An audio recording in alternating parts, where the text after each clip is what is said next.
صاف دل عورت کی 5 نشانیاں نبی کریم صلی اللہ علیہ وآلہ وسلم نے فرمایا۔ حضرت اسما فرماتی ہیں کہ نبی کریم صلی اللہ علیہ وسلم نے فرمایا، اچھی اور صاف دل عورت کی یہ 5 نشانیاں ہیں، بری عورت کے اندر 3 نشانیاں پائی جاتی ہیں۔ بسم اللہ الرحمن الرحیم۔ شاید اس حقیقت سے کوئی بھی انکار نہ کرے کہ ہم روز نہاتے ہیں، پھر بھی اگلے دن تک پسینے اور گرد و غبار سے جسم اٹھ جاتا ہے اور میل کچیل ہو جاتا ہے۔ اسی طرح روزانہ صبح گھر کی صفائی ستھرائی کی جاتی ہے اور ہر ہفتے گھر کے جالے صاف کیے جاتے ہیں، مگر شام تک گھر دوبارہ گندا ہو جاتا ہے اور اگلے دن تک چھتوں اور دیواروں پر جالے بھی دوبارہ دکھائی دینے لگتے ہیں۔ لیکن اس کے باوجود ہم نہانے دھونے، صفائی ستھرائی کرنے اور در و دیوار سے جالے اتارنے میں ناغہ نہیں کرتے۔ آخر کیوں؟ کیونکہ ہم جانتے ہیں کہ اگر نہانا چھوڑ بیٹھیں گے تو سر میں جوئیں پڑ جائیں گی، جس پر میل کی تہ جم جائے گی اور اس سے بدبو آنے لگے گی۔ یوں ہی کچھ عرصے تک گھر کی صفائی اور جھاڑ پوچھ چھوڑ دینے کی صورت میں گھر رہنے کے قابل نہیں رہے گا۔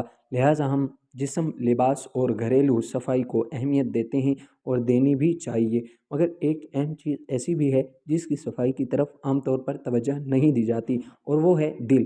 حالانکہ دلوں کا معاملہ بھی کچھ ایسا ہی ہے کہ جب ہم اسے صاف ستھرا رکھیں تو عبادتوں میں دل لگ رہتا ہے، فرائض کے ساتھ ساتھ ہم نفل بھی پڑھ رہے ہوتے ہیں، تہجد کی بھی سعادت مل رہی ہوتی ہے۔ لیکن جب ہم اس کی صفائی سے توجہ ہٹا لیتے ہیں تو یہ میلا کچیلا اور کالا پڑنے لگتا ہے۔ نتیجتاً نفل فرائض پہ بھی دل نہیں لگ رہا ہوتا، خود پر جبر کر کے نمازیں ادا کر رہے ہوتے ہیں، گناہوں کا رجحان بڑھ جاتا ہے اور ان سے بچنا دشوار ہو جاتا ہے، اور مصیبت اور در مصیبت یہ کہ میلا ہونے کے بعد دل اچھی باتوں کا اثر بھی بہت مشکل سے قبول کرتا ہے۔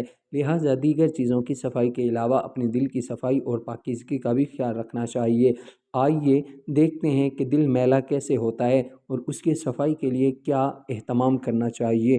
حضرت ابو ہریرہ رضی اللہ تعالیٰ عنہ بیان کرتے ہیں کہ رسول اللہ صلی اللہ علیہ وآلہ وسلم نے فرمایا، جب مومن گناہ گار ارتکاب کرتا ہے تو اس کے دل میں ایک سیاہ نقطہ لگ جاتا ہے۔ اگر وہ توبہ کر لے اور بخش طلب کرے تو دل میں چمک اور چلا پیدا ہو جاتی ہے، اور اگر مزید گناہ کرتا ہے تو نقطے بڑھتے چلے جاتے ہیں، یہاں تک کہ اس کے دل پر وہ زنگ چڑھ جاتا ہے، جس کا ذکر اللہ تعالیٰ نے قرآن میں یوں فرمایا، کَلَّا بَلْ رَانَ عَلَىٰ قُلُوبِهِم مَّا كَانُوا يَكْسِبُونَ۔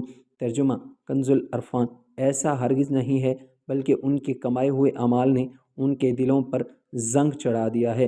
مسند امام احمد۔ حدیث معلوم ہوا کہ دل گناہوں کی وجہ سے کالا اور زنگ والا ہو جاتا ہے، اور دل زنگ آلود ہونے سے بندہ گناہوں کی ظاہری اور باطنی بیماریوں کا شکار ہو جاتا ہے۔ ظاہری بیماریوں میں نماز چھوڑنا، دوسروں کی دل آزاری کرنا، دوسروں کے حقوق ضائع کرنا، بڑوں کی بے ادبی کرنا، جھوٹ، غیبت، چغلی اور لڑائی جھگڑے کرنا وغیرہ ہماری عملی زندگی کو تباہ کر دیتی ہیں، جبکہ باطنی بیماریاں تکبر، حسد، بدگمانی، ریاکاری، بغض، حب جاہ اور حرص وغیرہ ہمارے ذہنی سکون کو تباہ کر دیتی ہیں، جبکہ یہ دونوں بیماریاں قبر و آخرت میں بھی سخت عذاب کا سبب بن سکتی ہیں۔ اس کا طریقہ اوپر ذکر کی گئی حدیث پاک میں ہی بیان ہوا ہے کہ اگر گناہ کرنے والا توبہ کر کے بخشش طلب کرے تو دل چمک جاتا ہے۔ ضروری نہیں کہ ہم صرف اسی وقت توبہ و استغفار کریں جب ہمیں اپنے کسی گناہ کا پتہ چل جائے، بلکہ ہمیں چاہیے کہ وقتاً فوقتاً توبہ و استغفار کرتے رہیں، روزانہ اپنے گناہوں کی معافی مانگیں اور اپنے رب سے بخشش طلب کریں۔ ہم جتنا زیادہ استغفار کریں گے اتنا ہی ہمارا دل اجلا و چمکدار رہے گا۔ دل اجلا رہے گا تو عبادت میں لذت و سرور بھی ملے گا اور ذوق و شوق بھی بڑھے گا۔ جسم و لباس کی صفائی اگر شخصیت نکھارتی ہے تو دل کی پاکیزگی اعمال میں نکھار لاتی ہے۔ اس کے علاوہ استغفار کا ایک زبردست فائدہ یہ بھی ہے کہ اس کی برکت سے زندگی کی ناہمواریاں اور دشواریاں آسان ہو جاتی ہیں، جیسا کہ رسول اللہ صلی اللہ علیہ وسلم نے فرمایا، جو شخص پابندی سے استغفار کرتا رہتا ہے اللہ تعالیٰ اس کے لیے ہر طرح کی تنگی سے نکلنے کا راستہ بنا دیتا ہے۔